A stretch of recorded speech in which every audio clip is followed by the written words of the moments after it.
What's your name, comment, and a question? Hi, I'm Cindy, and I don't even know where to start. There's so many things I know want to there's say a lot about going it. on. What's on your mind, though?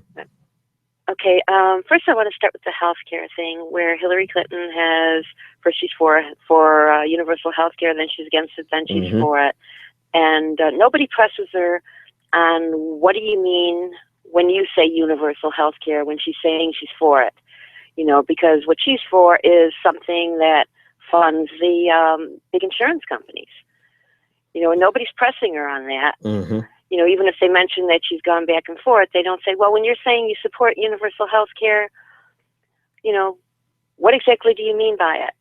But more than that, there's also, in Bernie's plan, she keeps saying things like he wants to, you know, do away with the ACA, do away with Child Health Plus, and do away with Medicare and Medicaid, and start from scratch. And it's so disingenuous. Right. Because, first of all, nothing is going to be done away with until there's a plan in place. And there's a lot of steps to be taken before Bernie's plan could be in place. Right. You know, there's a lot of tax reform needed and other things. In the meantime, he wants to keep all those other plans intact and work with them, maybe even strengthen them, and eventually take them into the fold. And transition over. Right, exactly. And, you know, I wish he would say that. You know, it does frustrate me that he doesn't say that. You know, and I'm you know, a gonna lot be of honest us read with between you. the lines and we know it, you know, but not everybody, other people, they don't read into it. They Did just anybody? say, oh, she said that. Let me ask you this. Let me ask you this. And I'm asking the whole audience this. Does anyone else feel as though Bernie Sanders was like, I felt like some of his synapses weren't firing tonight for him to call out all the things, and maybe it's the lights, right? You know, and it's hard to say that because people are going to think I'm talking about his age. I'm not talking about his age. I've seen him be a lot sharper than he was tonight. And I feel like maybe it was the lights, maybe it was just, you know, maybe he's tired. He's just been on the road, whatever the reason is. I felt like there were so many opportunities for him to expose how disingenuous Hillary Clinton was with her fake assertions, but he just didn't take her up on it. Am I feeling like that by myself? No, I did get a little of that impression that maybe he was a little off the game and maybe a little tired because he's been going steadily. I felt the same way with the town hall the other night with Hillary Clinton. She was hemming and hawing a lot and everything.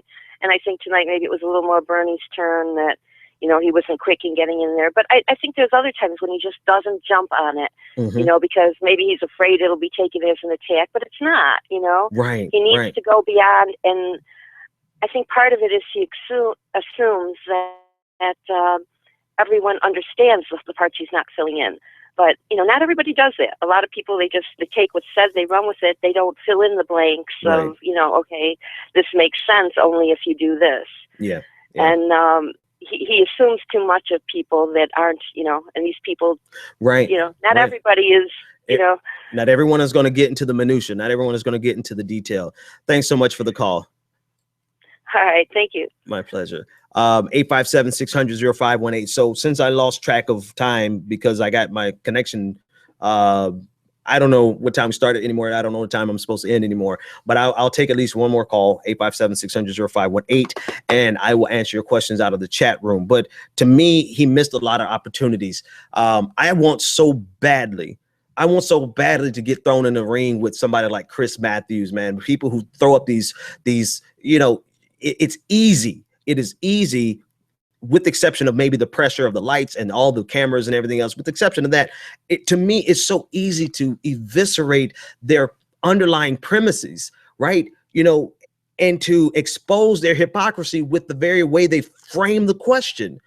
And Hillary Clinton was doing that to Bernie Sanders tonight, and I've seen him just tear apart these faulty premises time and time again, and he just doesn't do it to Hillary Clinton.